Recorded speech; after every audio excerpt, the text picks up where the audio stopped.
Ya, Assalamualaikum warahmatullahi wabarakatuh. Bismillahirrahmanirrahim. Alhamdulillahirabbil alamin. Wa bihi nasta'inu ala umuri dunya waddin. Allahumma sholli wa sallim wa barik ala habibina wa syafi'ina sayyidina wa maulana Muhammadin wa ala alihi wa ashabihi wa man tabi'ahum bi ihsanin ila yaumiddin. Amma ba'du. Bismillah teman-teman, mari kita lanjutkan lagi rutinan kita setiap malam Kamis. Kita belajar lagi melalui forum kita ngaji filsafat. Alhamdulillah kita masih bisa istiqomah untuk melakukan kajian. Meskipun mungkin kalau malam hari ini godaannya agak besar karena malam hari ini waktunya nonton sepak bola ini harusnya. Atau mungkin sebagian teman ada yang sedang bermuktamar mungkin ya. Tapi ya enggak apa-apa ya kalau yang memang ingin nonton sepak bola ya monggo saja. Nanti bisa dilihat atau didengarkan di rekamannya. Yang penting mari kita istiqomah belajar, istiqomah nambah ilmu, nambah wawasan. Baik, semoga teman-teman sudah mempersiapkan segala sesuatunya untuk kurang lebih 2 jam ke depan kita akan melanjutkan tema akhir tahun kita, yaitu tema menjaga kewarasan. Jadi saya tidak tahu tema menjaga kewarasan ini nyambung apa enggak dengan isu-isu yang kita angkat 1 bulan terakhir ini. Ya, dalam hemat saya, kalau kita bisa mengendalikan diri kita di level tema-tema ini, yaitu ada tema self-love, ada tema overthinking, ada tema people pleaser, termasuk malam hari ini tema mindfulness, itu kita bisa hidup secara lebih waras, atau kalau bahasanya dalam filsafat Jawa itu lebih eling lan waspada menghadapi berbagai macam keruwetan zaman yang sekarang kita hadapi. Baik, bismillah. Langsung saja teman-teman kita masuk. Saya share screen untuk tema kita malam hari ini, yaitu tema mindfulness. Sebenarnya ini kalau tidak pakai istilah mindfulness, mungkin pakai istilah-istilah lain, itu mungkin isu ini sudah beberapa kali kita angkat tentang bagaimana kita harus jadi manusia yang berkesadaran penuh tentang hidupnya. Itu kan ringkesnya itu, isu mindfulness itu. Tapi hari ini kan teman-teman, khususnya generasi milenial, itu kan istilah mindfulness ini sekarang populer sekali. Di banyak diskusi saya tahu banyak sekali diangkat juga untuk tema mindfulness ini. Baik, kita mulai pelajaran kita. Semoga teman-teman bisa fokus ya. Ya, seperti saya bilang ya, kelemahan dan kelebihannya kajian via Zoom ini. Tuh, kadang-kadang mungkin nanti ada suara masuk, kadang-kadang nanti ada distraksi. Semoga tidak terjadi yang agak mengerikan. Seperti kemarin saya ngalami waktu Zoom, tiba-tiba listrik mati, sinyal drop sama sekali. Jadi sudah, kalau sudah itu ya mau tidak mau kita wallahu a'lam bishawab sudah. Kalau sudah itu ya sulit melanjutkan. Kalau listrik mati, sinyalnya mati ya kita nggak bisa apa-apa. Baik, kita lanjut nih. Kita mulai tema kita mindfulness ini. Bismillah. Oke, nah kita pelan-pelan belajarnya biar nanti bisa komprehensif. Dan nanti saya tutup mindfulness ini dengan seperti apa sih mindfulness itu kalau dalam ajaran Islam. Ya tentu saja kita cari korelasi dan relevansinya. Karena ini istilah hari ini, mindfulness ini istilah yang sangat umum. Pada awalnya sebenarnya kata-kata mindfulness dalam bahasa Inggris ini Recording in progress. Menerjemahkan atau mengalih bahasakan istilah dari tradisi Buddhisme. Jadi termasuk Zen Buddhisme dan juga Tibetan Buddhisme, yaitu istilah sati dan smriti.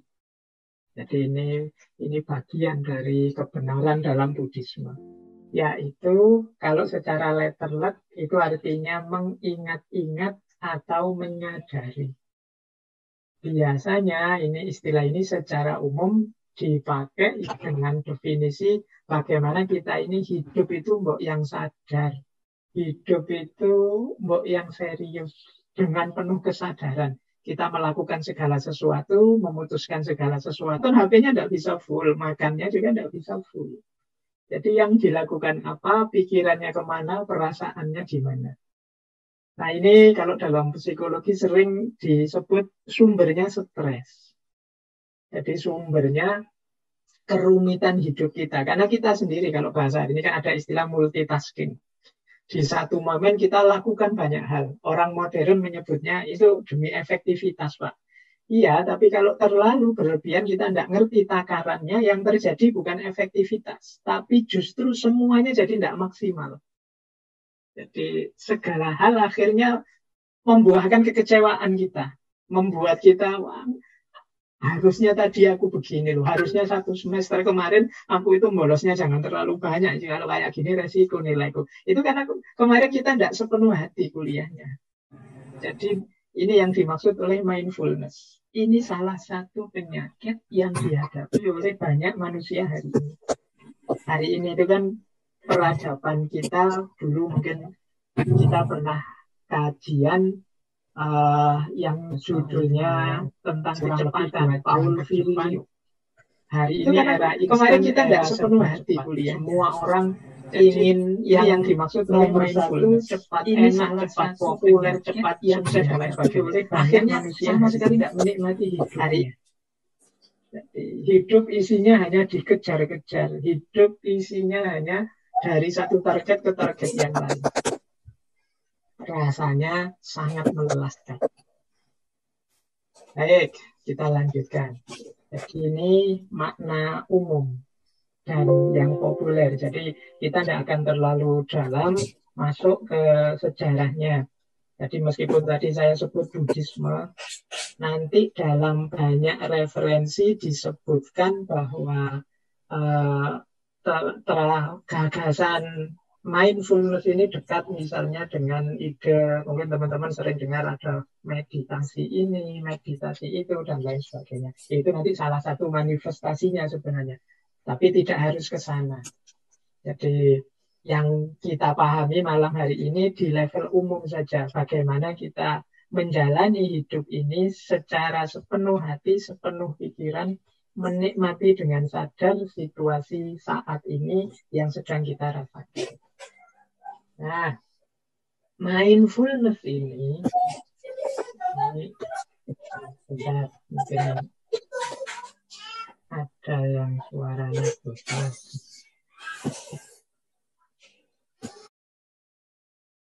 Baik, saya lanjutkan, tidak apa-apa yang longgar hatinya nanti kita evaluasi lagi ya, dilanjutkan pakai Zoom apa rekaman saja, tidak masalah, teman-teman tidak usah terdistraksi ke sana. Kita nikmati momen yang sedang kita jalani saat ini. Baik, nah mindfulness ini kalau dalam konsep-konsep hari ini dikenal sebagai konsep untuk mode of being. Bagaimana kita mengada, bagaimana kita menjalani hidup secara serius. Nah, ini bisa kita bedakan mindfulness itu dari aspek sifat-sifat atau situasi atau praktek-praktek. Misalnya yang sifat-sifat itu ya kita, atau kalau ada orang yang karakternya mindful atau sifatnya mindful, itu berarti dia mode of being-nya, dia punya sifat mindful. Sifat mindful itu ya berarti orang yang bisa menikmati hidup. Gaya hidupnya memang gaya hidup penuh kesadaran, penuh pertimbangan, penuh pemikiran. Jadi memang karakternya begitu. Nah ini berarti orang ini kalau bahasa Jawanya ya Orang yang punya karakter eling lan waspada seperti saya jelaskan di depan tadi. Eling itu punya kesadaran vertikal, waspada itu punya kesadaran horizontal. Jadi kesadaran vertikal itu kesadaran bahwa aku ini hamba Allah, aku ini dari Allah dan nanti akan kembali ke Allah. Ini orang yang selalu eling. Ada juga waspada. Waspada itu hati-hati, tidak sembrono saat kita menjalani hidup. Nah, orang yang mampu mengembangkan sikap eling lan waspada secara konstan dan menetap sifat ini dalam dirinya, itulah orang yang mindful. Jadi orang yang punya kesadaran penuh dalam hidupnya, bukan orang yang mengalir saja atau ikut-ikutan saja. Nah, yang kedua, kadang-kadang belum jadi sifat sih, tapi kita mengalami. Jadi mengalami mindfulness. Mengalami mindfulness itu ketika kita mengalami situasi present moment awareness. Jadi mengalami kesadaran saat ini. Ini biasanya misalnya kita mendapat anugerah apa, mendapat kenikmatan apa. Kemudian kita, Alhamdulillah ya Allah, aku dapat anugerah sebesar ini, aku dapat kenikmatan sebesar ini. Nah, ini di saat seperti ini kita sebenarnya sedang menikmati present moment awareness. Pikiran kita ya di situ, perasaan kita ya di situ, fokus kita ya di situ. Makanya kita bahagia berbunga-bunga. Nah, ini namanya situasi yang mindful. Jadi pemicunya mungkin hal tertentu, mungkin kita lulus, atau mungkin kita lolos ujian, atau sepak bolanya menang, misalnya. Kita menikmati momen itu. Nah, ini situasi namanya. Nanti ada juga praktek. Kalau praktek ini orangnya belum punya sifat mindful, tapi juga situasi yang dihadapi bukan situasi yang mindful. Nah, kalau praktek ini berarti ya latihan, mengembangkan diri, meningkatkan kualitas diri sehingga ada di level mindful. Ya, ini tadi yang saya sebut, misalnya hari ini banyak pelatihan-pelatihan. Misalnya pelatihan meditasi, baik meditasi yang jenisnya adalah konsentrasi maupun meditasi yang jenisnya kesadaran. Nah, ini praktek-praktek mindfulness. Ya macam-macam sih prakteknya, tapi yang paling populer meditasi. Nanti ada eh, tokoh-tokoh tertentu yang mengembangkan strategi-strategi mindfulness untuk berbagai bidang, baik itu bidang pendidikan, untuk rumah sakit, kesehatan, dan lain sebagainya. Jadi sebagai mode of being, sebagai jalan hidup, kita menjalani hidup mindful itu ya kalau bisa karakter kita adalah karakter mindful. Atau paling tidak kita bisa menikmati setiap situasi yang kita hadapi sebagai situasi yang mindful. Atau kalau belum dua-duanya, yuk mari kita latihan untuk mindful. Ya latihannya kayak tadi ya, misalnya tidak meditasi, ya bagaimana setiap aktivitas, setiap apa yang harus kita jalankan sepenuh hati kita, sepenuh pikiran kita. Biar nanti tidak menyesal di belakang. Biar nanti kita tidak merasa waktu kita terbuang sia-sia. Jadi yang membuat kita menyesal itu kan karena kita belum sepenuhnya memberikan apa yang harus kita berikan. Sehingga akhirnya terus kita menyesal. Tapi kalau kita bisa menikmati setiap situasi dan memberikan sepenuh hati apa yang bisa kita berikan, nah ini membuat kita lega. Meskipun mungkin hasilnya tidak sepersis yang kita bayangkan. Tapi ya karena kita sudah berupaya maksimal, kita tetap lega. Ya sudah memang itu yang bisa saya berikan. Ya sudah memang itu yang bisa saya lakukan. Nah, mari latihan seperti ini. Ini namanya praktek. Latihan mengembangkan perilaku mindful. Di setiap situasi kita nikmati. Semoga nanti bisa menjelma jadi karakter. Kalau sudah jadi karakter ini, kita jadi orang yang mantap secara mental. Kondisinya kondisi mindful. Nanti kita lihat ya padanannya dalam Islam. karakter mindful itu seperti apa. Nah, baik, saya lanjut. Unsur-unsur mindfulness. Nah, ini variabel-variabelnya. Ya, di buku-buku banyak, kalau teman-teman googling juga banyak sekali buku-buku tentang mindfulness. Kita ambil saja beberapa yang sederhana-sederhana yang nggak terlalu rumit. Unsurnya mindfulness itu secara umum ada 4. Yang pertama attention, yang kedua intention, yang ketiga presence, dan yang keempat openness. Wah, ini masih dalam bahasa Inggris ya, nggak apa-apa ya. Nanti sambil pelan-pelan kita pahami. Yang pertama attention. Attention itu penuh perhatian. Jadi mindful itu berarti memerlukan perhatian kita sepenuhnya. Listening, watching, considering what naturally exists. Jadi mendengarkan, melihat, memperhatikan apa yang ada di sekeliling kita. Apa yang sekarang sedang terjadi. Apa yang sekarang sedang aku lakukan. Nah, ini namanya attention. Jadi untuk hidup secara mindful ya tetap mau tidak mau kuncinya perhatian. Yang kedua, intention. Intention ini intensi maksud.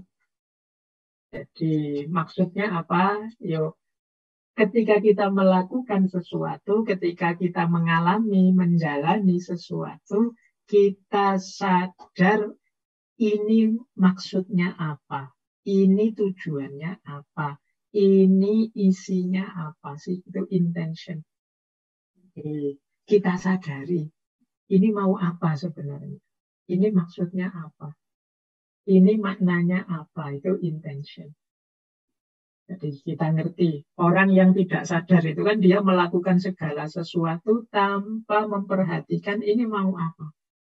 Kadang-kadang ada orang makan itu rutinitas saja, pokoknya sehari ya harusnya 3 kali. Kadang-kadang perutnya masih kenyang pun, dia karena sudah jam makan ya tetap harus makan. Nah, ini kehilangan intention. Makan itu kan tujuannya ya untuk kesehatan. Kalau perut masih sangat kenyang ya jangan makan, nanti berlebihan malah jadi sakit. Nah, ini lupa dengan intention. Olahraga juga begitu. Olahraga itu bagus, tapi intensinya olahraga itu kan untuk kesehatan kita. Jangan sampai terlalu semangat olahraga sampai sakit. Nah, ini berarti kurang attention, kurang intention. Kita nggak memperhatikan tujuannya. Ngaji seperti ini misalnya, ya teman-teman harus ngerti tujuannya. Bolak-balik di banyak momen saya jelaskan, nggak usah mikir aneh-aneh. Ngaji kita ini ya nambah wawasan saja. Kalau cocok ya diambil, tidak cocok nggak masalah. Disisihkan juga tidak apa-apa. Nah, ini kan kesadaran ini berarti apapun yang terjadi silakan saja, yang penting aku nambah wawasan nggak dalam ngaji. Nah, itu namanya intensinya. Jadi jelas maksud dan tujuan yang dilakukan. Ini prasyarat kita bisa mindful nanti. Bisa hidup sepenuh hati, sepenuh kesadaran. Yang ketiga adalah present. Jadi present itu kita hidup saat ini, di sini, sekarang, di momen ini. Itu namanya present. Jadi kesadaran, kekinian, dan kedisinian. Ini mudahnya adalah kita bisa menikmati momen apapun, peristiwa apapun yang sedang kita hadapi. Kita bisa menjalaninya. Itu namanya present. Kan banyak orang itu yang tidak bisa menerima kenyataan. Atau dia hidupnya tidak sekarang dan tidak di sini. Ada orang yang terjebak di masa lalu. Karena kecewa dengan peristiwa yang terjadi sebelumnya. Sampai hari ini pun pikirannya setback terus. Menghadap ke belakang terus. Sehingga tiap hari dia kecewa. Nah, itu berarti dia tidak present. Atau ada orang yang digelisahkan terus oleh masa depan. Besok saya kalau lulus mau jadi apa? Sampai sekarang kok saya tidak ketemu jodoh ya. Kira-kira Allah ini lupa enggak ya nakdir jodoh padaku. Kalau kita mikir terus, yang akan datang dipikir terus, yang ke depan dipikir terus. Padahal ada banyak kenikmatan saat ini, tapi pikiran kita ke depan terus. Ini namanya tidak present. Ini juga ciri orang tidak mindful. Jadi tidak menikmati dan menyadari hidup hari ini. Yang ada di pikirannya masa lalu dan masa depan. Atau seandainya masa kini pun dia tidak menikmati karena pikirannya mungkin terdistraksi oleh apa, terpalingkan oleh apa, dan lain sebagainya. Nah, itu ciri yang ketiga.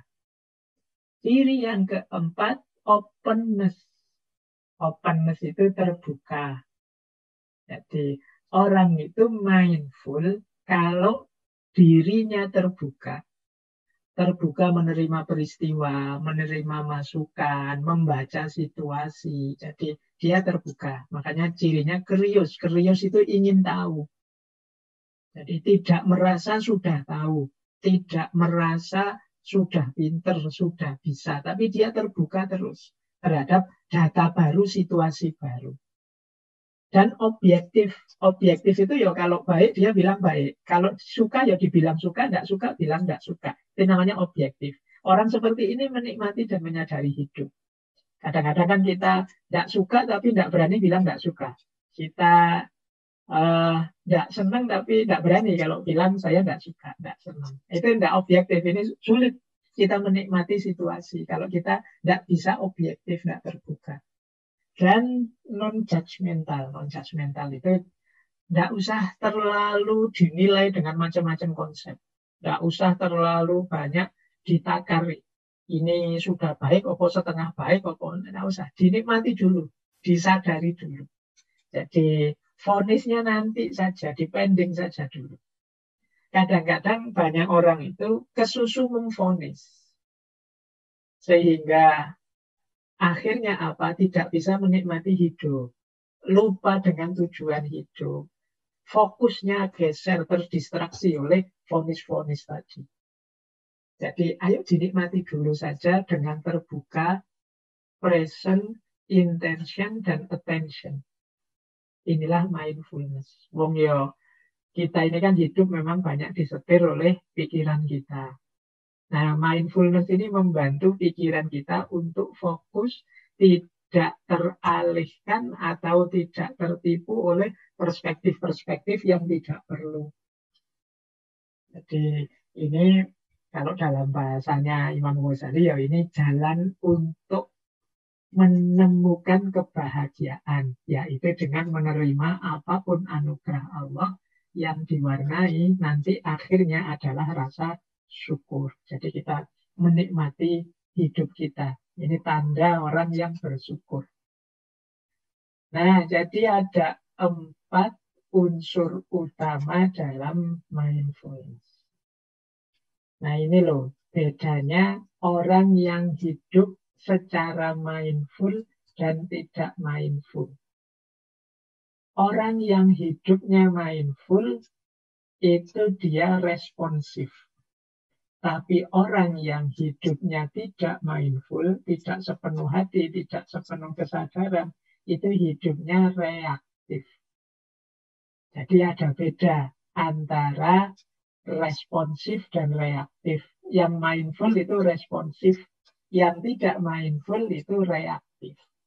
Reaktif itu ada apa-apa kita bergerak tanpa dipikir dulu, tanpa disadari dulu, tanpa dihayati dulu, tanpa dianalisis dulu situasinya, tanpa diobservasi dulu kenyataannya. Pokoknya kita cepat-cepat memberi tanggapan. Itu namanya reaktif.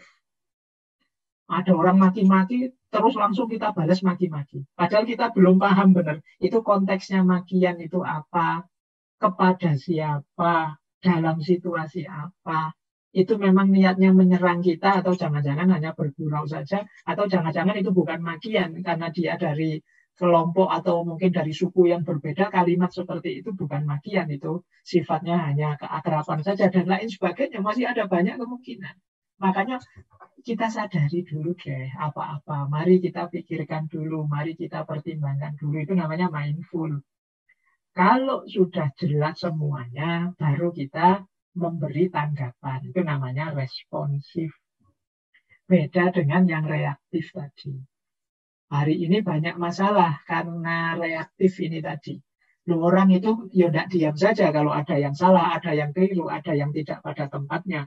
Tapi tidak diam kita kalau bisa ya jangan reaktif, tapi responsif.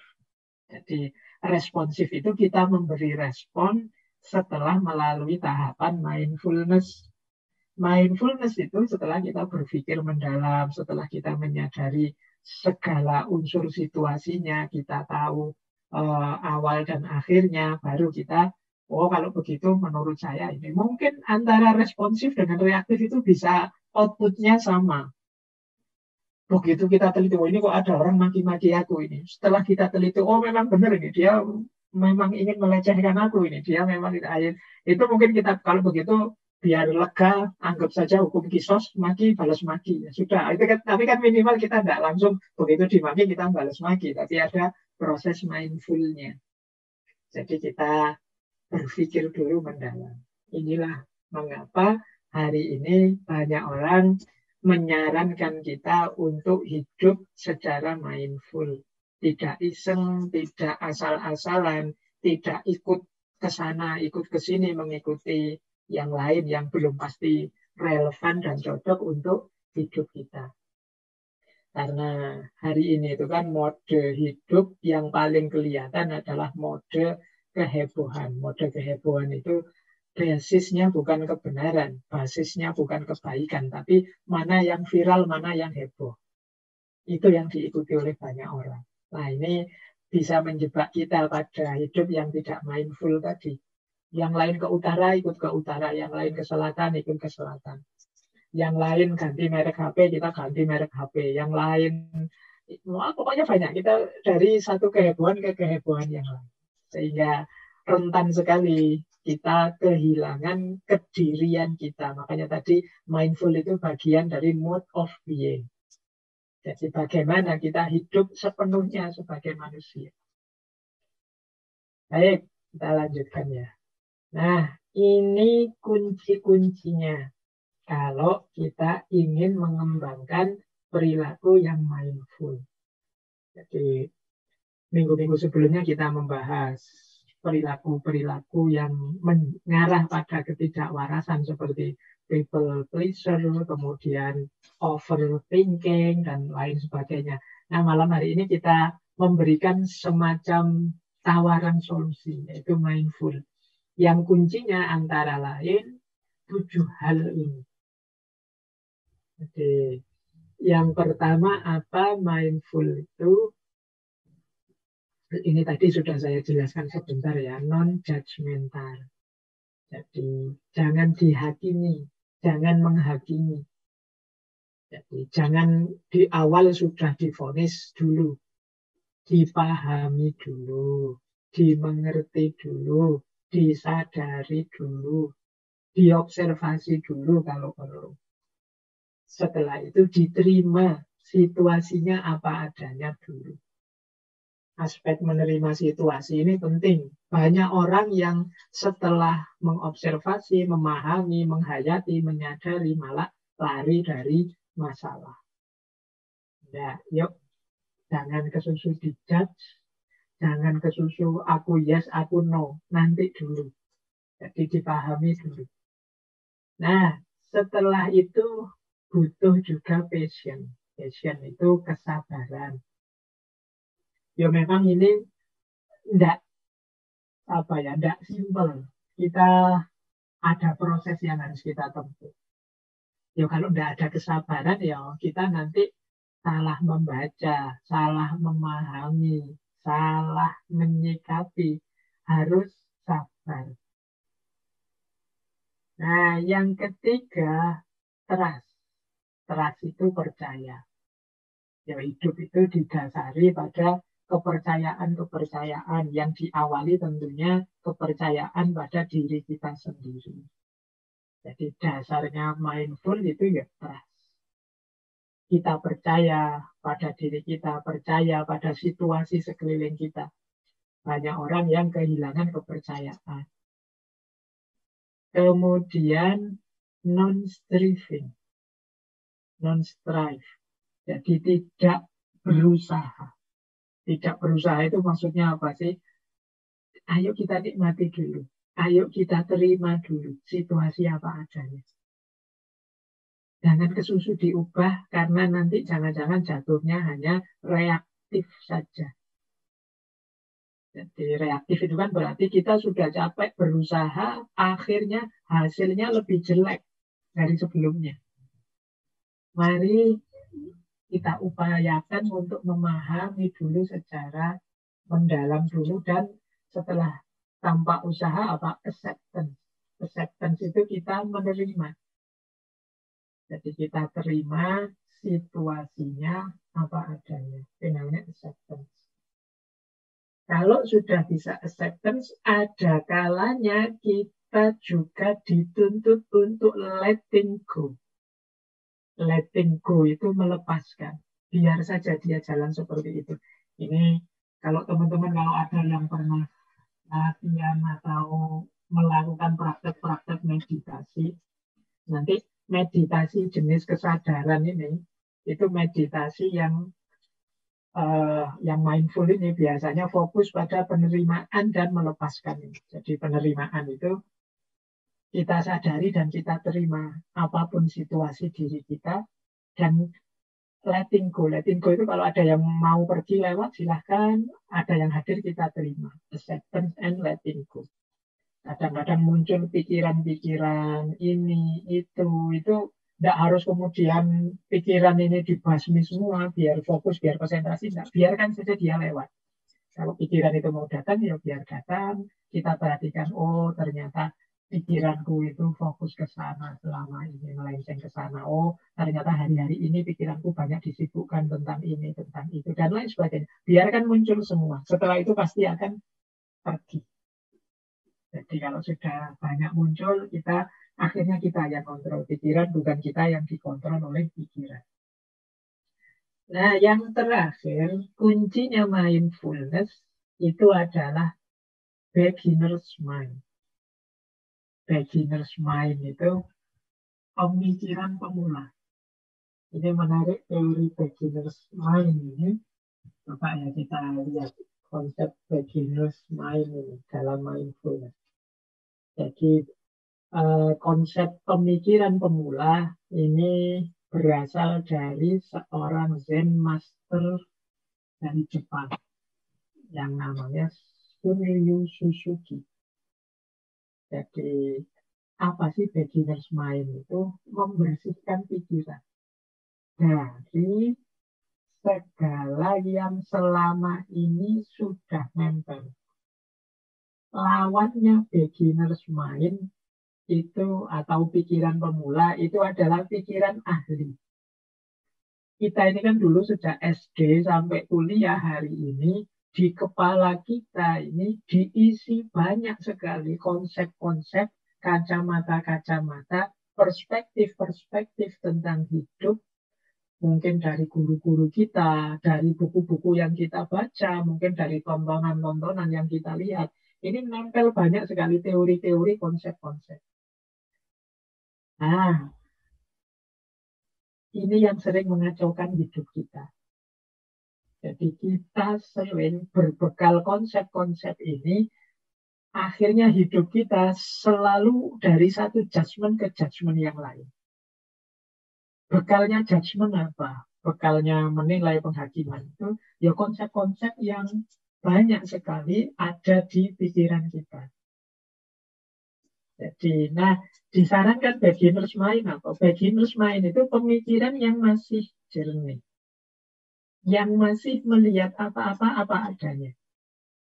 Bayangkan pikiran kita yang sudah mahasiswa ini dengan pikiran adik-adik kita yang masih mungkin belum sekolah, masih TK, masih PAUD. Itu mereka jauh lebih jujur, jauh lebih objektif saat melihat sesuatu dibandingkan kita. Kalau kita itu sudah terlalu banyak kacamatanya, kadang melihat sesuatu itu langsung di situ include plus dan minusnya. Kita misalnya lihat orang pakai tato misalnya, itu langsung bunyi, wah ini mesti preman ini, mesti biasanya pakai tato ini. Jadi Dari mana kok kita tiba-tiba judgment itu? Sudah ada teori di kepala kita, mungkin dari pengalaman, mungkin dari buku atau dari film-film dan lain sebagainya. Lihat orang pakai baju ini, lihat orang jenggotnya panjang, lihat orang pakai kostum seperti itu, lihat orang itu. Ini sudah ada stempel-stempelnya di kepala kita terhadap fenomena-fenomena itu. Loh, kalau adik-adik kita, anak-anak yang kecil itu melihat apa-apa ya, dia melihatnya biasa saja, tanpa ada judgment-judgment, tanpa ada penilaian-penilaian yang tidak perlu. Nah, justru banyak pikiran yang ada di kepala kita. Itulah yang sering membuat hidup ini jadi rumit. Hidup ini jadi ruwet. Maka penting untuk mindful di antara konsepnya adalah beginner's mind. Pemikiran pemula. Jadi kita melihat dunia itu dengan mata yang segar. Mata seorang beginner yang belum tahu apa-apa. Kalau orang belum tahu apa-apa itu kan biasanya terus ingin tahu, ingin belajar lagi. Biasanya penuh keheranan, penuh kekaguman. Kalau kita yang sudah mahasiswa ini yang merasa tahu banyak, itu kan melihat apa-apa rasanya, Allah sudah tahu, paling nanti ke situ. Ah, orang kayak gitu nggak bisa dipercaya. Ah, semua laki-laki nggak bisa dipercaya. Ah, semua perempuan itu memang menyusahkan. Ini judgment-judgment yang penuh di kepala kita. Seolah-olah kita sudah ngerti dan kita generalkan semua yang ada di dunia ini seperti itu. Nah, ini kalau dalam gagasannya Zen Master Jepang tadi, Shunryu Suzuki, yuk mari kita bersihkan segala konsep-konsep judgmental dalam kita memahami dunia. Kadang-kadang hidup ini ruwet itu karena pikiran kita, bukan karena hidupnya sendiri ruwet. Jadi kita tidak punya uang, ya kerjalah biar punya uang. Sederhana, lapar, ya makanlah. Kalau capek, ya tidurlah, istirahat. Loh, itu kan mikir simpel, sederhana. Tapi mungkin dengan terlalu banyak konsep di kepala kita, akhirnya yang sederhana bisa jadi ruwet. Ngantuk, ya tidurlah. Terus, wah Pak, ini masih jam berapa Pak?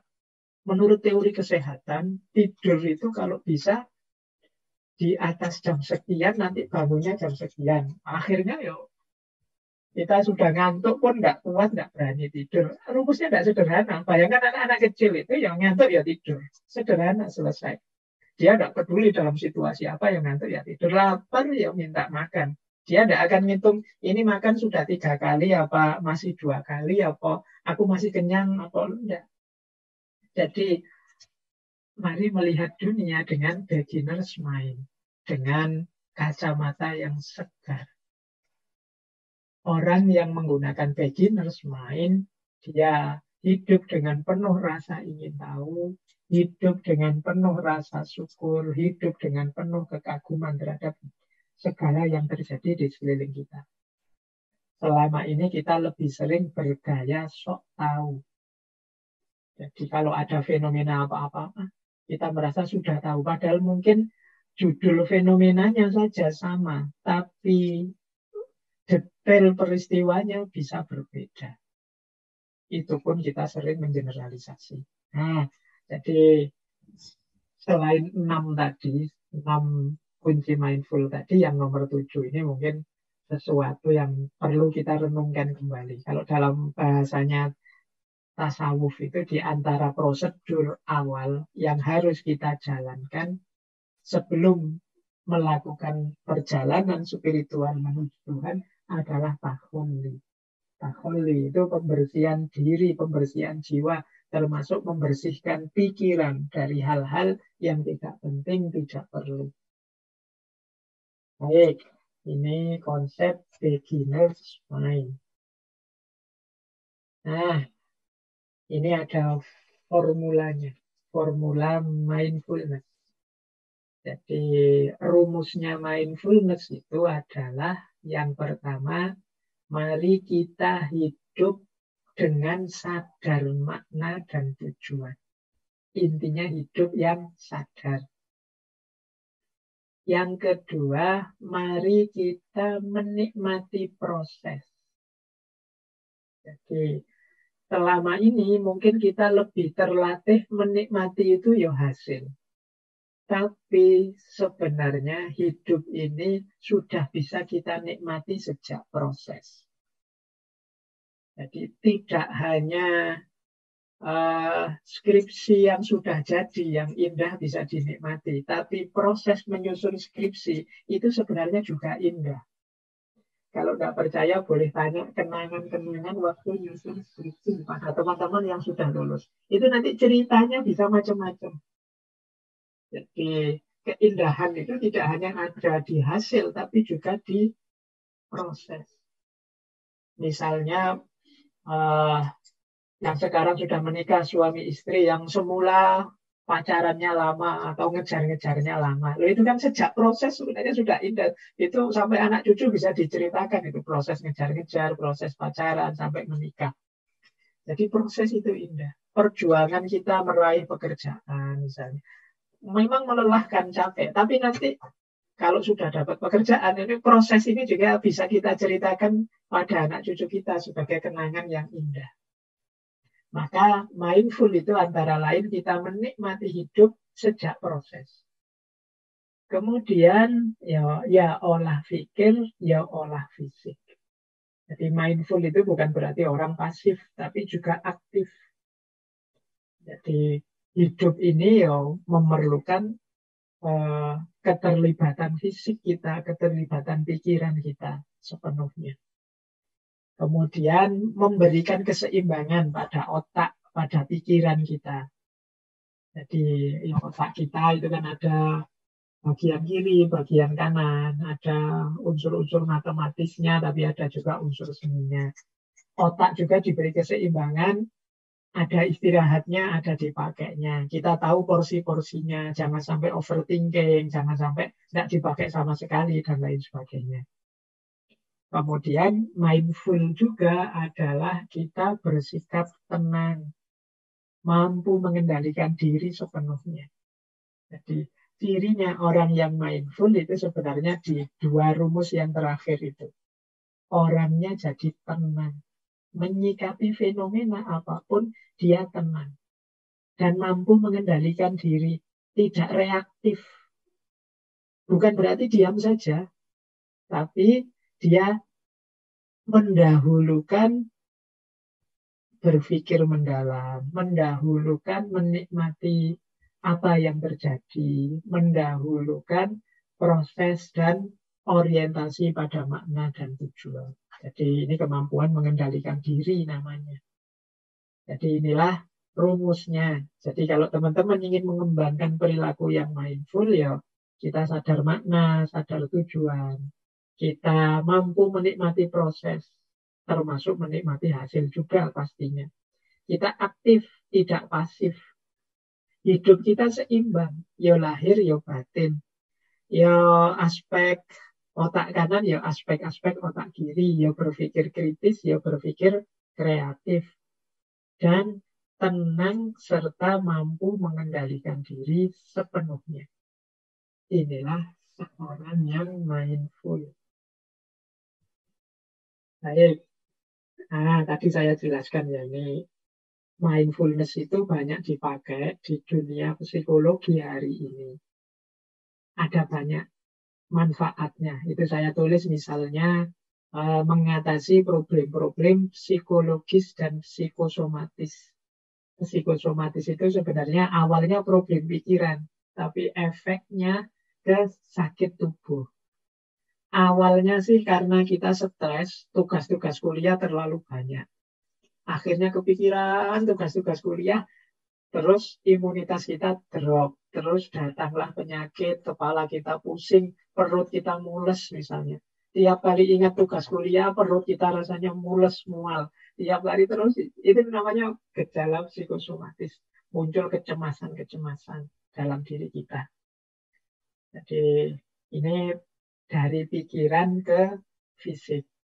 Ada yang unik, kadang-kadang ada orang itu yang sekarang kan zamannya Google ya, rajin baca Google tentang penyakit-penyakit. Mungkin, oh ciri-cirinya orang stroke, oh ini ciri-cirinya orang sakit jantung, oh ini ciri-cirinya orang kena angin duduk misalnya.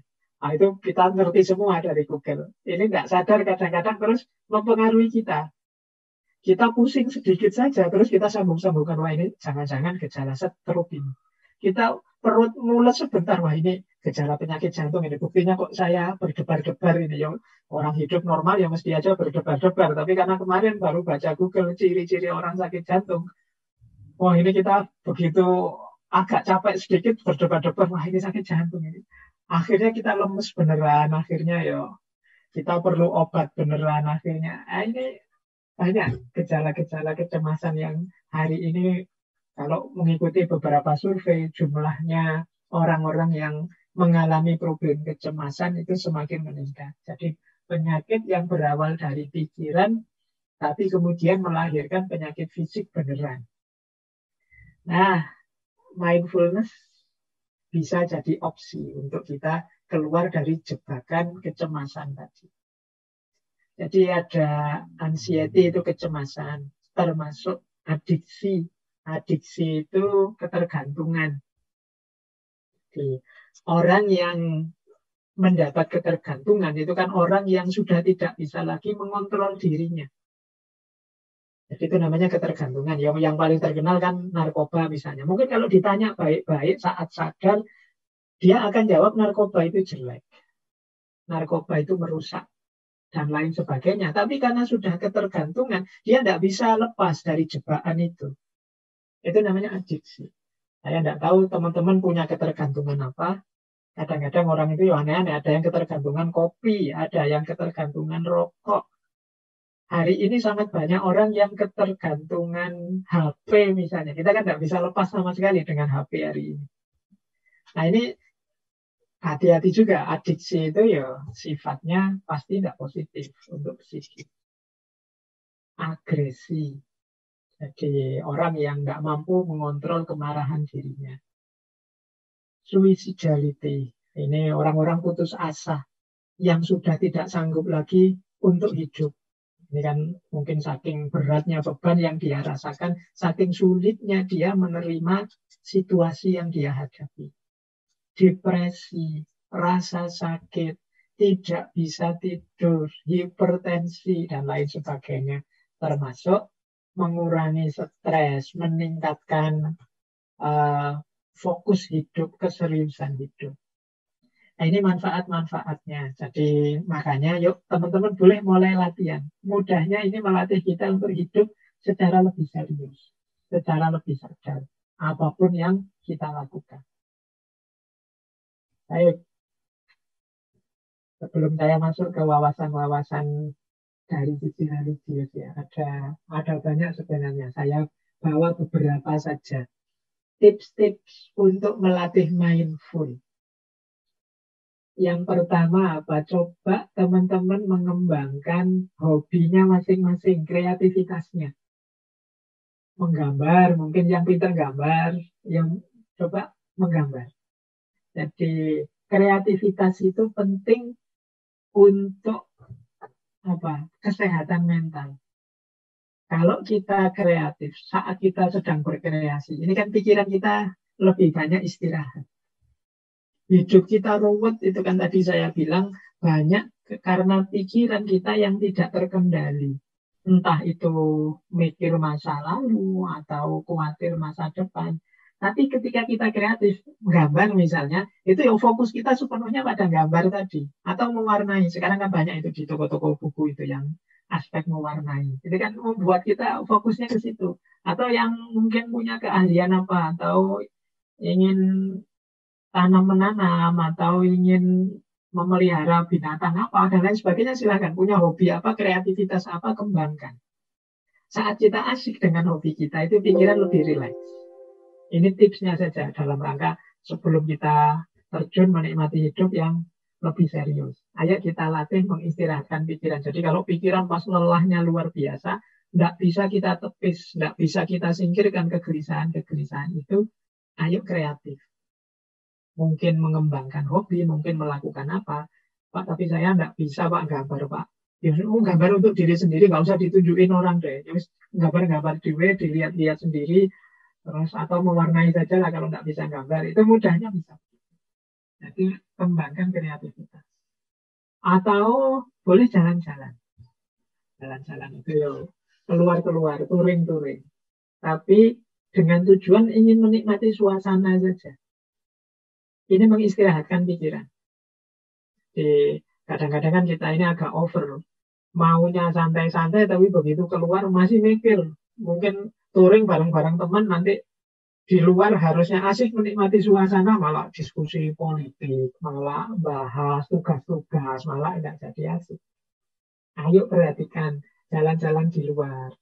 Lihat sekeliling, lihat apa yang terjadi, lihat indahnya suasana. Bila perlu, HP-nya, ponselnya tidak ditengok, bila perlu ditinggalkan.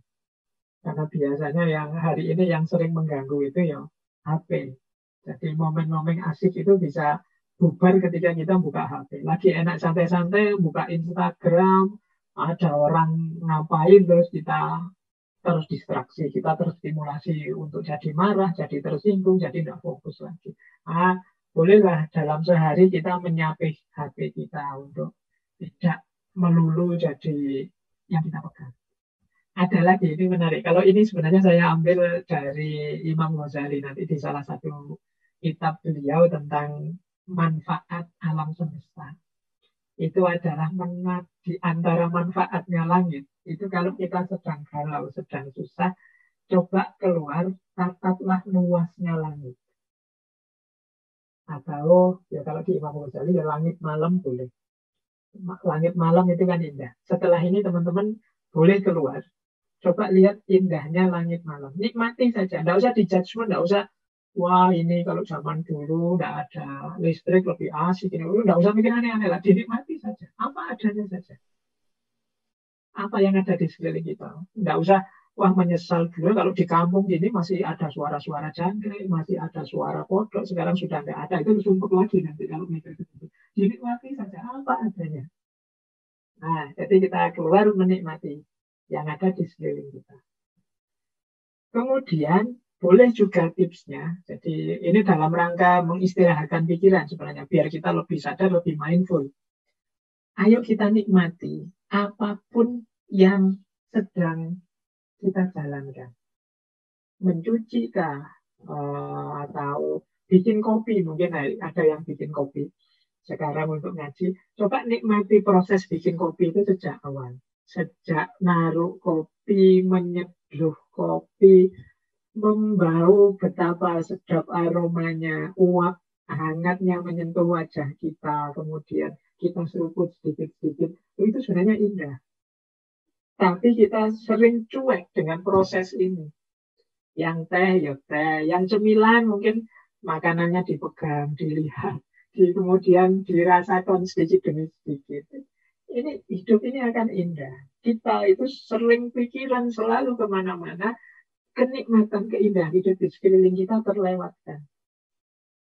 Ada lagi tipsnya, ayo fokus pada satu hal di satu waktu. Nah ini menarik. Jadi karena biar tidak terdistraksi kemana-mana.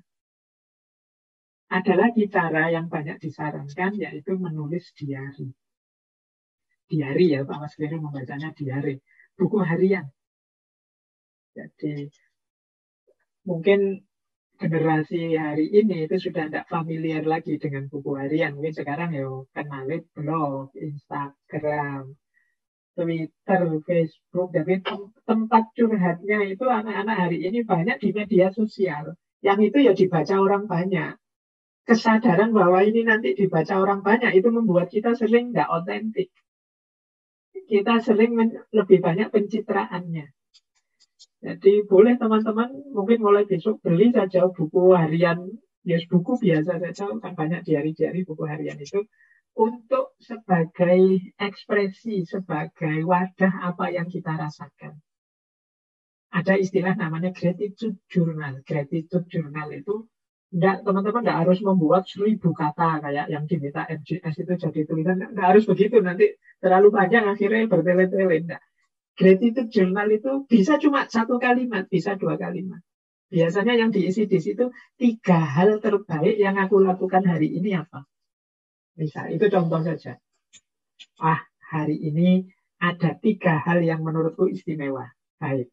Yang pertama, aku bisa sholat subuh tepat waktu. Biasanya belandang, misalnya mungkin contoh. Yang kedua, aku bisa membuat temanku senang tertawa. Biasanya temanku ini marah-marah dari saya. Alhamdulillah aku sukses membuat dia tertawa hari ini. Yang ketiga, aku bisa tahan misalnya ngaji filsafat ini 2 jam. Padahal biasanya yang setengah jam mengantuk sudah misalnya. Alhamdulillah malam hari ini bisa 2 jam. Ini 3 kalimat ini saja itu lumayan. Untuk melatih kita apa mindful. Hidup dengan penuh kesadaran. Yo, yang level mahasiswa mungkin tidak hanya 3 kalimat, bisa lebih panjang. Dan ini momen privat kita. Jadi momen kita menikmati hidup kita. Ya memang sekarang difasilitasi banyak sih oleh online media. Tapi biasanya kalau media sosial atau yang sifatnya online itu kita kan ngerti itu bisa dibaca orang sehingga kadang-kadang kita banyak pencitraannya. Tidak otentik sebagaimana yang kita rasakan. Termasuk ada tips meditasi. Jadi nanti semoga ada sesi sendiri kita bahas aspek meditasi. Baik, kita belum masuk ke filosofinya, tapi saya ingin masuk dulu ke aspek religious mindfulness-nya. Bagaimana sih menerjemahkan mindfulness ini dalam diksi-diksi agama? Ya, kita membahasnya diksinya Islam pastinya. Nah, mari kita urut ya kalau versi kita. Jadi mindfulness tadi kan variabelnya 4. Attention, intention, present, dan openness. Nah ini menurut saya, kalau kita masukkan dalam wawasan-wawasan beragama, attention itu kan kesadaran apa yang sedang kita lakukan. Kesadaran, fokus, dan konsentrasi tentang yang sedang kita jalankan. Nah ini bahasa agama yang cocok dalam Islam menurut saya adalah khusyuk. Khusyuk itu kan mudahnya batin kita hadir, pikiran kita hadir. Istilah khusyuk ini ya tentunya lebih dikenal dalam sholat. Dalam sholat itu kan kita diminta khusyuk. Maksudnya apa? Sholat itu ya pikirannya di situ, hatinya juga di situ saat sholat. Itu kan namanya khusyuk. Loh, hadirnya pikiran, hadirnya hati dan kesadaran itu tadi kan yang diminta dalam mindfulness. Jadi ternyata selama ini kita juga sudah dituntut itu, dilatih itu dalam sholat. Jadi pikiran yang terfokus kuat di situ. Sehingga kadang-kadang banyak kan cerita-cerita para ulama, para sahabat, kalau sudah asik dalam sholat, fokus ke situ nggak bisa diganggu sudah. Bahkan ada cerita sahabat yang ketika dirinya kena panah, untuk orang bisa mencabut panah ini dia minta izin sholat dulu. Karena ketika sholat fokus pikiran, fokus batin sepenuhnya pada Allah saja sehingga sakit fisiknya bisa terminimalisir. Loh, ini salah satu ilustrasi saja. Jadi attention ini, jadi fokus penuh perhatian bisa kita temukan dalam agama lewat konsep khusyuk. Mungkin memang Allah menuntun kita lewat sholat itu antara lain melatih keseriusan hidup dalam aspek khusyuk. Tadi kan mindful itu bolak-balik kita terjemahkan sebagai hidup yang serius, hidup yang sepenuh hati, sepenuh kesadaran. Dan ini menjadi prasyarat yang harus kita hidupkan dalam sholat. Jadi mungkin di antara rahasia hikmahnya kekhusyukan dalam sholat itu yang antara lain dia mengimbas kemampuan kita untuk menghadirkan hati, menghadirkan pikiran dalam setiap aktivitas yang kita lakukan. Nah, itu kalau attention. Kalau intention ini kan maksud tujuan. Agama mengajarkan kita konsep ikhlas. Kegiatan apapun, aktivitas apapun bernilai ibadah kalau itu karakternya ikhlas. Ikhlas itu karakter yang tidak egois. Karakter yang lillahi ta'ala. Jadi berarti Dalam Islam kita dilatih untuk sadar saat kita melakukan apapun orientasinya hanya Allah saja.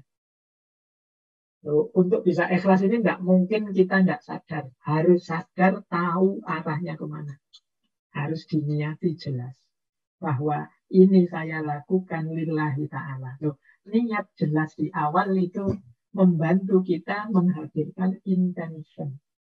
Jadi menghadirkan maksud dan tujuan. Jadi memudahkan kita untuk nggak harus cari-cari ini tujuannya apa enggak. Segala kebaikan itu mari nawaitunya adalah lillahi ta'ala, untuk Allah saja. Yang ketiga, present. Present itu ya tadi kita definisikan sadar sekarang saat ini di situasi sekarang. Ini kalau dalam Islam itu menurut saya dekat dengan konsep ridho. Jadi radhiyallahu anhum wa radu anhu. Dirinya orang yang nanti mutmainnah dan langsung menuju Allah setelah dia meninggal adalah orang yang ridho terhadap apapun keputusan Allah dan akhirnya Allah juga meridhoinya. Jadi ridho itu menerima. Allah nakdir apapun, Allah menetapkan apapun, berarti situasi apapun, kondisi apapun aku terima. Ini yang pakai istilah kita tadi ya. Orang bisa menikmati hidupnya. Orang yang tidak ridho dengan hidupnya, dia tidak bisa nikmat.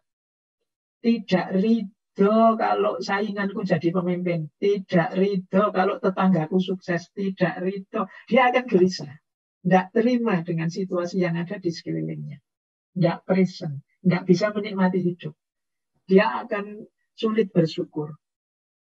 Banyak kan di antara kita hari ini yang bahkan tidak bersyukur misalnya lahir di bumi indah luar biasa Indonesia ini.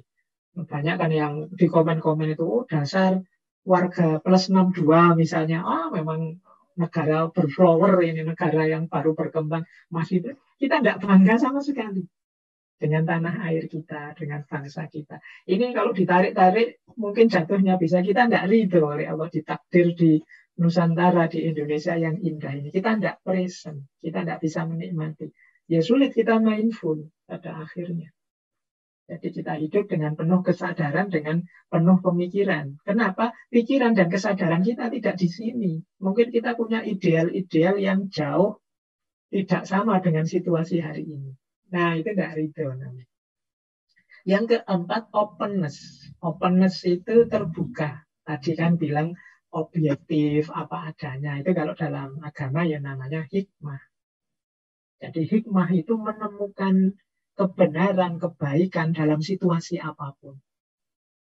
Kalau itu situasi yang buruk, ya saya pahami untuk tidak saya tiru. Kalau itu yang baik, saya pahami untuk saya teladani. Jadi tidak ada kok fenomena itu sia-sia bagi orang yang berkacamata hikmah. Jadi makanya di ngaji filsafat ini kita latih untuk belajar apa saja untuk diambil. Bahkan belajar dari tokoh-tokoh yang dikenal ateis misalnya, Karl Marx, Nietzsche, dan lain sebagainya. Tapi dari situ kan kita banyak mengambil hikmah, pelajaran untuk hidup kita kontekstualkan. Jadi pelajaran untuk dihindari atau pelajaran untuk ditiru, itu kan pinter-pinter kita mengolahnya. Nah, itu aspek openness.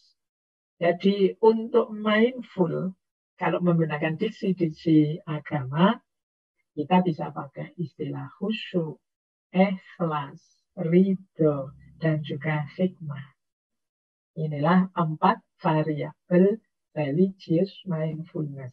Kalau kita setarakan dengan 4 variabel attention, intention, present, dan openness. Nah, sekarang kita lihat lagi. Tadi kan ada konsep mode of being. Cara kita eksis melalui mindfulness.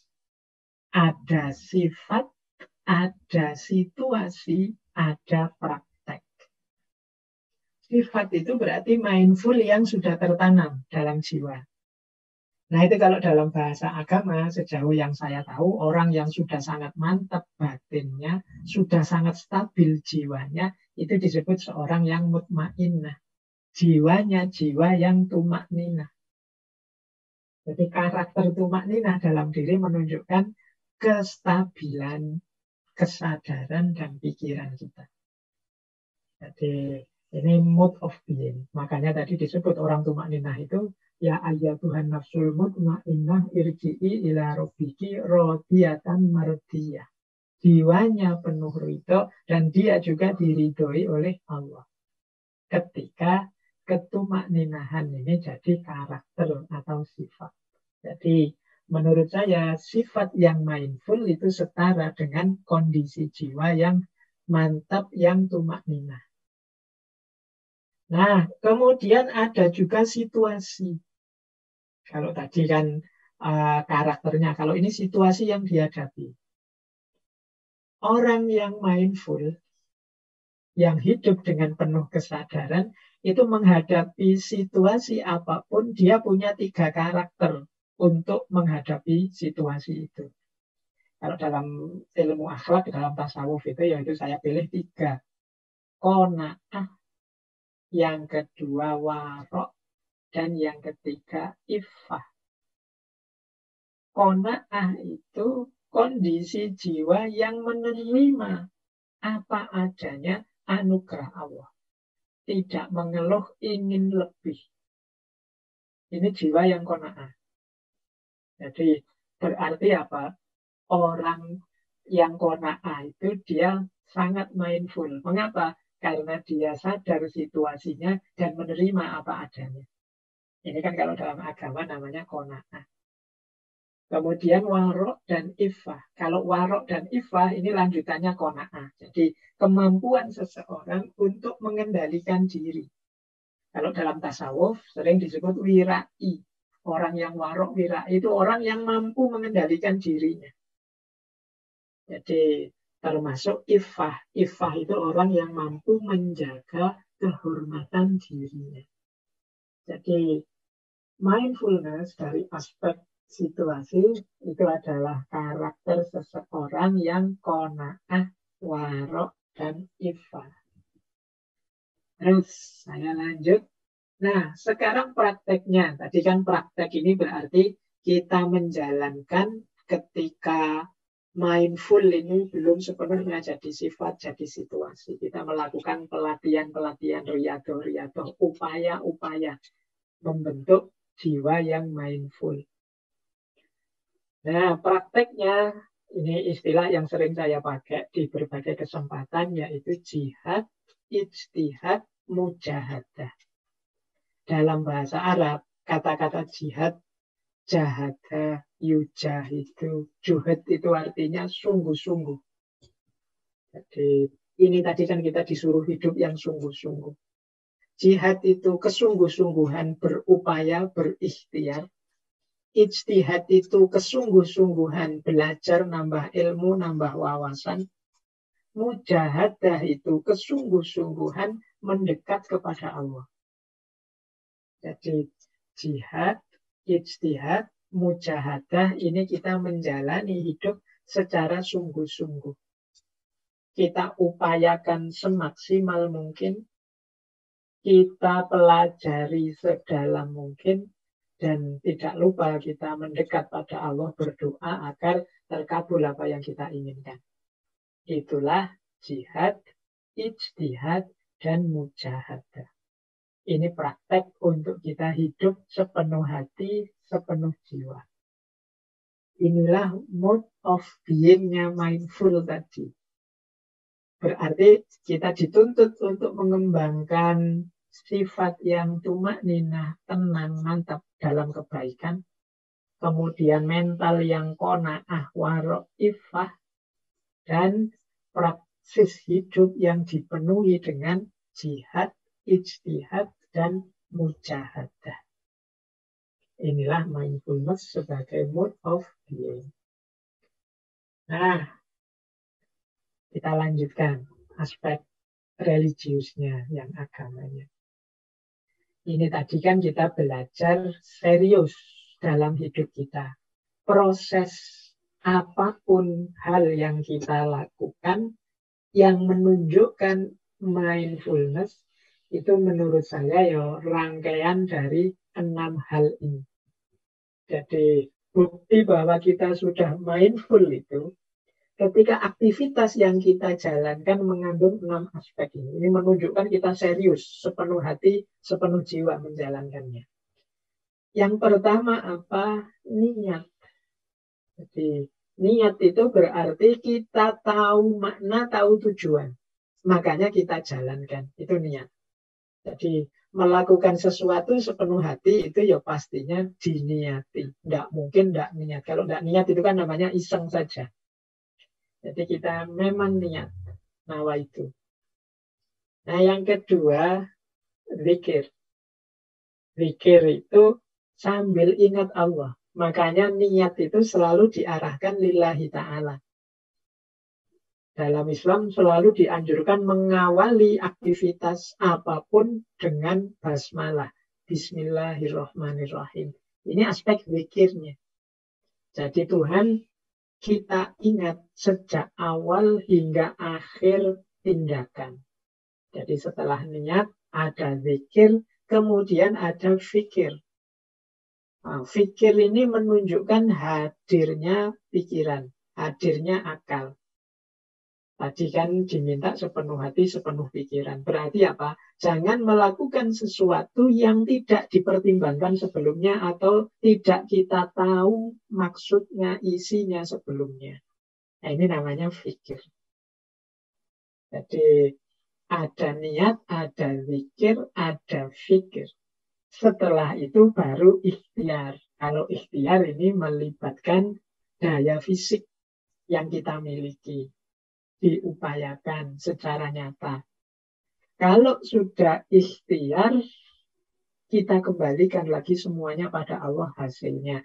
Itulah tawakal. Nah, kita terima apapun hasilnya dari Allah, tapi ini belum terakhir. Kita masih perlu lagi mendayagunakan pikiran kita untuk muhasabah. Muhasabah itu kita evaluasi. Yang saya lakukan tadi sudah pas apa belum? Sudah cocok apa belum? Ada yang kurang atau tidak? Cara memperbaikinya bagaimana dan seterusnya. Ini namanya muhasabah. Nah, hasilnya muhasabah nanti melahirkan perbuatan yang baru dimulai dari niat lagi, zikir, fikir, ikhtiar, dan tawakal lagi. Yang ini lebih baik dari sebelumnya. Jadi inilah proses hidup yang sepenuh hati, sepenuh jiwa. Kalau dalam terminologi agama, dalam terminologi Islam.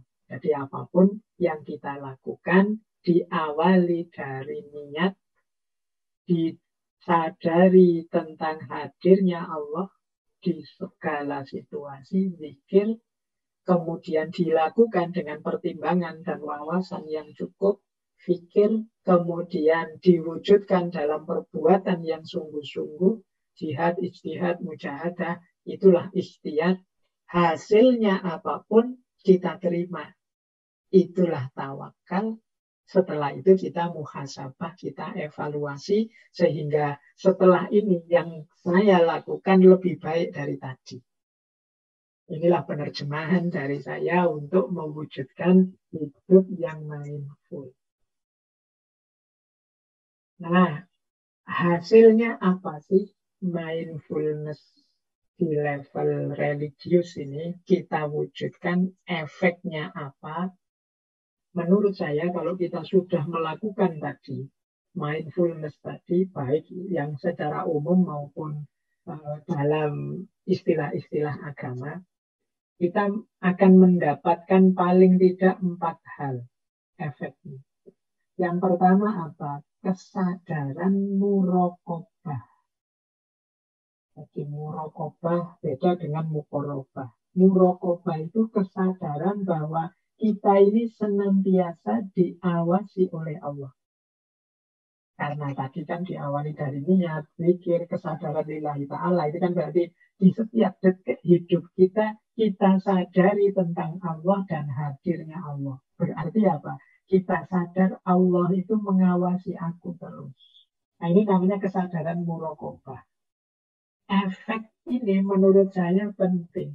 Orang itu kalau setiap detik hidupnya merasa diawasi Allah, pastinya hidupnya lebih cerah, lebih terkontrol, lebih sesuai dengan apa yang diinginkan oleh Allah.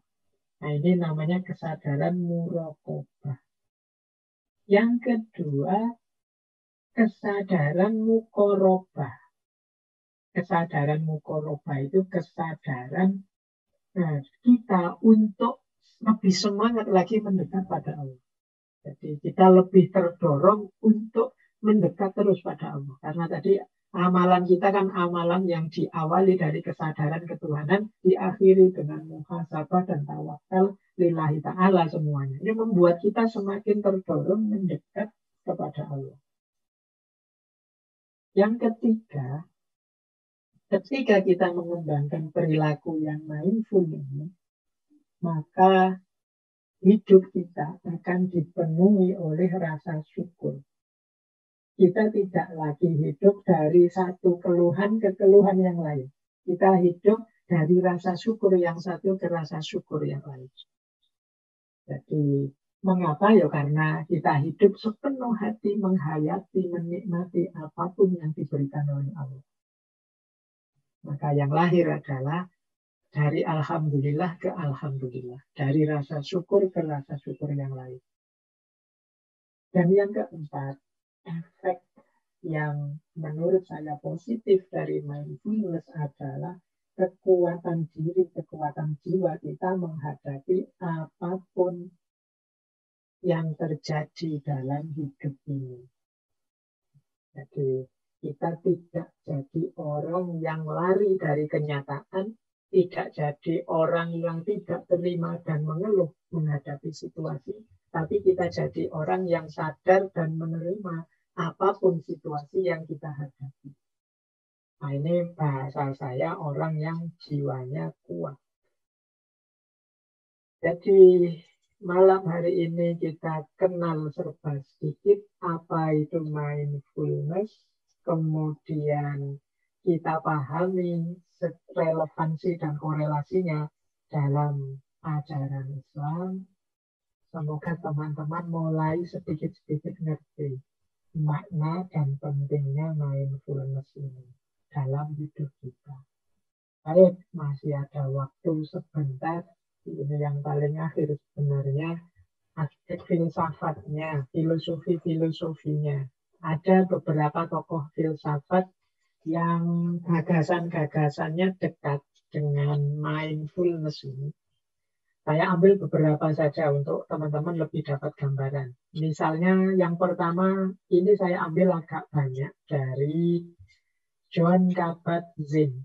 Jon Kabat-Zinn ini Profesor Emeritus kedokteran dari Amerika.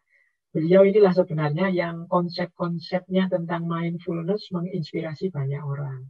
Beliau yang punya konsep MBSR, Mindful Based Stress Reduction.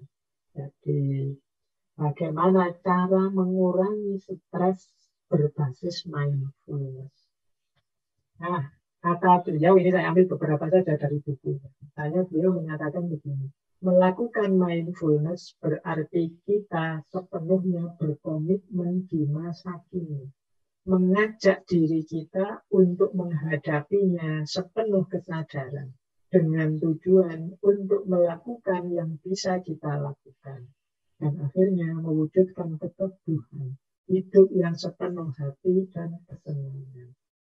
Jadi di kalimat yang pertama ini kata beliau yang mindful itu berarti kita hidup di masa kini, mengajak diri kita untuk sadar dan melakukan yang bisa kita lakukan sehingga akhirnya hidup kita jadi tidak panas, teduh, sepenuh hati dan tenang.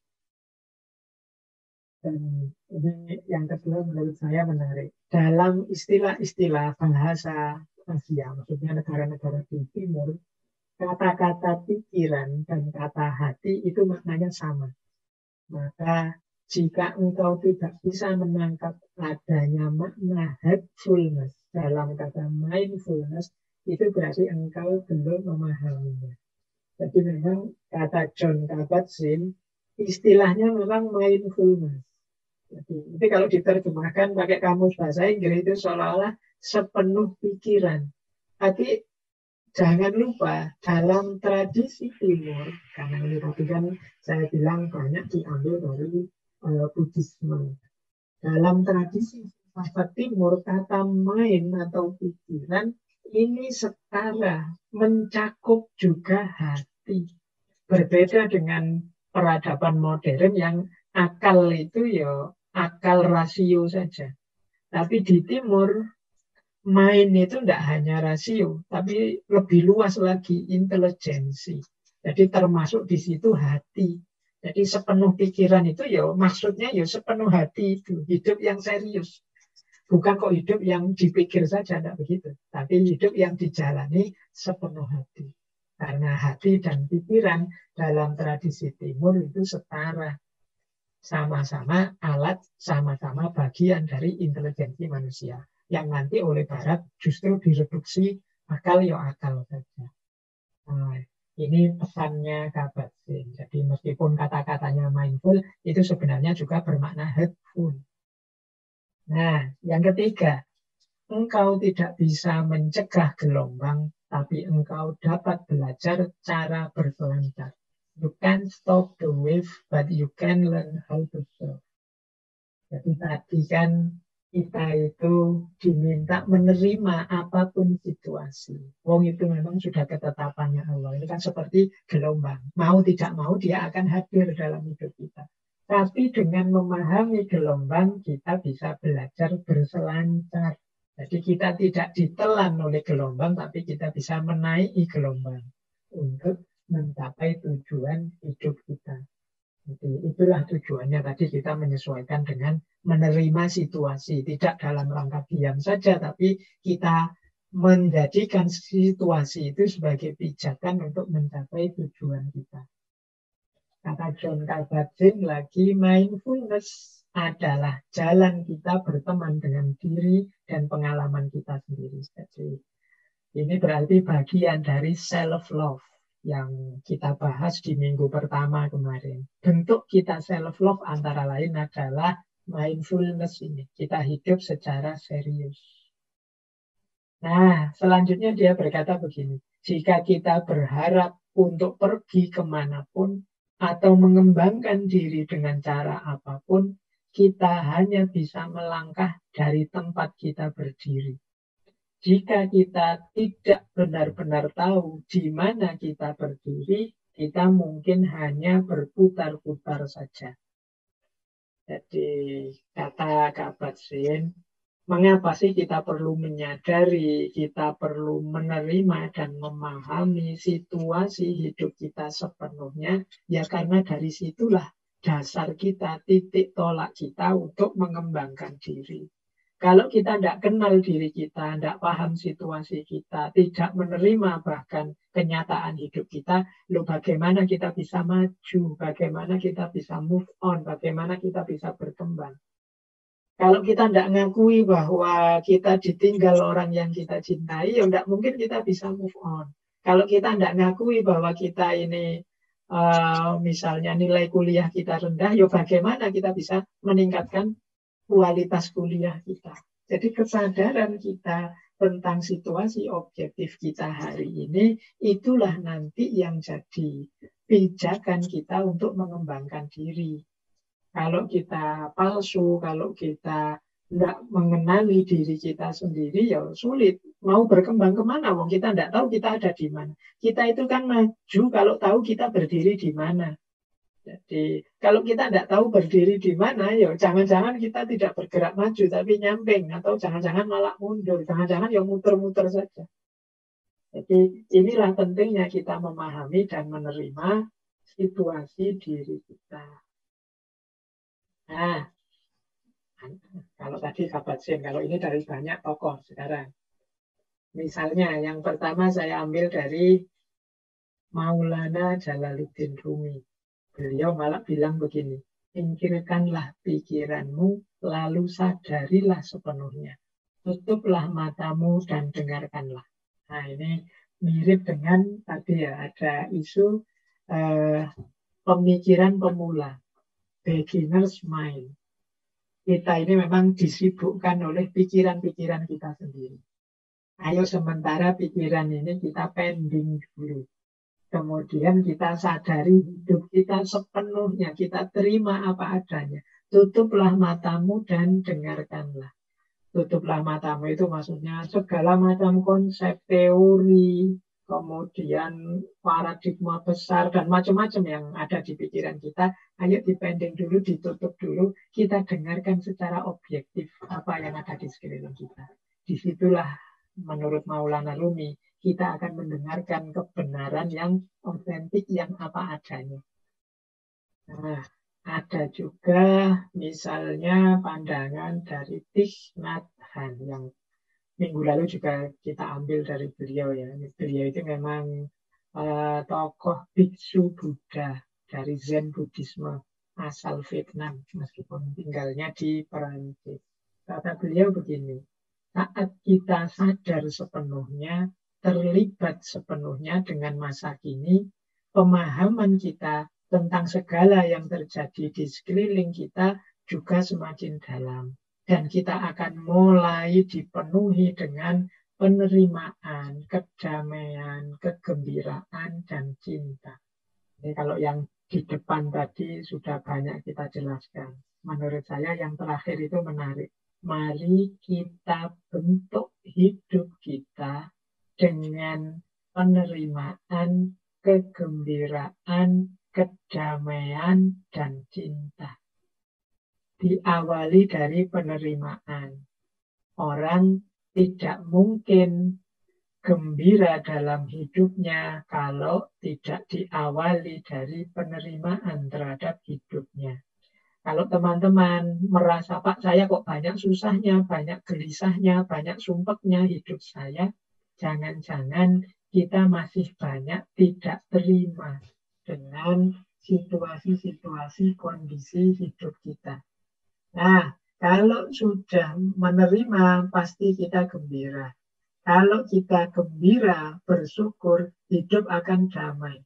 Disitulah nanti hidup akan dipenuhi dengan cinta. Nah, kita lanjutkan. Kalau ini dari Osho. Osho selalu ikut di sesi-sesi kita bulan ini, meskipun hanya beberapa quotes dari beliau. Ini quotes dari Osho menarik. Ini berhubungan dengan tadi ya, mirip dari Maulana Rumi tadi, beginner's mind. Pikiran yang terlalu serius tidak pernah hadir di masa kini. Hanya pikiran yang bermain, sebagaimana pikirannya anak-anak yang hadir di masa kini. Jadi, tirulah anak-anak. Nah, anak-anak lebih jernih perspektifnya, lebih asik. Mereka bisa hidup di masa kini. Pikirannya jernih karena dia dalam tanda petik tidak terlalu serius. Tidak terlalu serius itu maksudnya tidak sibuk dengan teori ini, teori itu, kacamata ini, kacamata itu, kerangka berpikir ini, kerangka berpikir itu.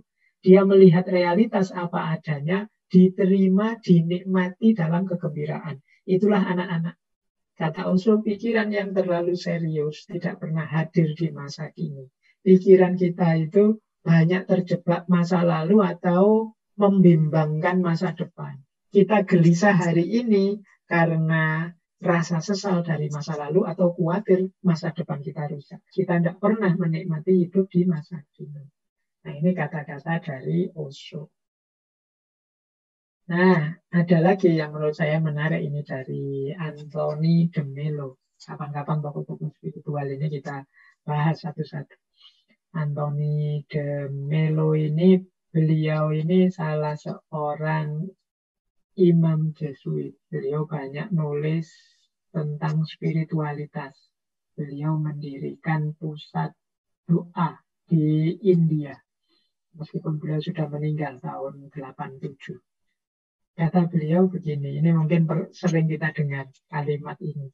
Ada orang yang merasa nyaman meskipun tidak punya simpanan apapun di bank. Sementara ada orang lain yang merasa tidak nyaman meskipun punya simpanan miliaran.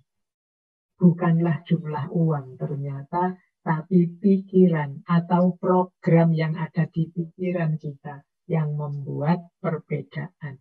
Jadi kata Antonio de Melo, ya kuncinya ada di pikiran kita sebenarnya. Bahagia atau tidak bahagia, nyaman atau tidak nyaman, itu permainan pikiran kita. Maka barang siapa yang bisa menguasai pikirannya, tidak membuat pikirannya tidak terkontrol kemana-mana, kemungkinan dia akan lebih bahagia.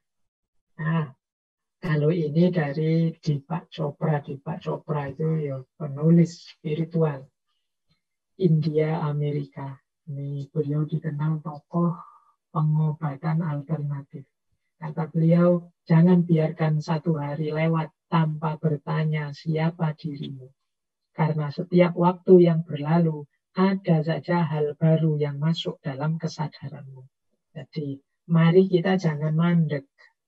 Mari kita terus membentuk diri kita jadi orang yang baru terus-menerus. Karena pengalaman hidup kita, detik ke detik itu adalah pengalaman-pengalaman yang baru terus. Maka mari kata Deepak Chopra, jangan berhenti bertanya, siapa sih aku ini? Aku yang tadi mungkin beda dengan aku yang sekarang. Saya sebelum ngaji tadi dengan nanti setelah ngaji mungkin juga sudah ada perubahan sedikit-sedikit. Sudah ada hal baru yang masuk. Ini bagian dari hidup yang sungguh-sungguh. Hidup yang penuh kesadaran. Tidak ikut saja terseret arus ke utara maupun ke selatan. Terakhir, kita tutup sesi malam hari ini dari Lao Tzu. Ini pernah kita singgung, saya lupa di sesi apa, kata beliau, nature does not hurry, yet everything is accomplished. Alam semesta itu tidak terburu-buru, tapi segala sesuatu terpenuhi. Jadi beda dengan manusia. Alam itu sadar proses dan sabar proses. Manusia sering tidak sadar proses dan tidak sabar proses. Inginnya instan, inginnya segala sesuatu langsung terwujud, langsung terjadi, sehingga kadang-kadang mengambil jalan pintas tanpa sadar resiko. Hidup dengan ketidaksadaran bahwa hidup ini perlu proses yang tidak bisa sebentar dan instan. Nah, ini penting juga bagi kita untuk mendukung upaya kita menghidupkan mindfulness. Baik, saya kira malam hari ini itu nih teman-teman materi kita tentang mindfulness. Kalau ada yang ingin disampaikan atau ditanyakan, insya Allah Rabu depan kita bisa ketemu lagi. Semoga nanti kita Rabu depan tidak ada materinya, kita ngobrol saja, question and answer, tanya jawab, atau yang ngobrol saja. Lawang saya juga tidak nyamin bisa jawab pertanyaannya teman-teman. Saya ngobrol-ngobrol akhir tahun. Saya kira itu ya teman-teman untuk malam hari ini. Semoga sedikit banyak nambah wawasan kita. Alhamdulillah kalau bisa meningkatkan kualitas hidup kita serba sedikit. Dari saya sekian, kurang lebihnya mohon maaf. Wallahul muwaffiq, wallahu a'lam bishawab. Wassalamualaikum warahmatullahi wabarakatuh.